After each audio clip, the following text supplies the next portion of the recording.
Hi everyone, in front of me I've got Galaxy Tab S11 Ultra, and let me share with you how to reset network preferences on this device.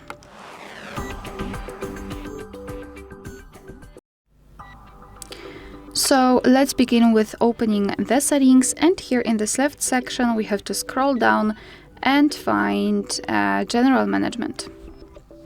Then let's simply tap on Reset, and here we've got the reset section, so let's simply tap on the second one, so reset Wi-Fi and Bluetooth settings. Let's tap on it and tap on reset settings.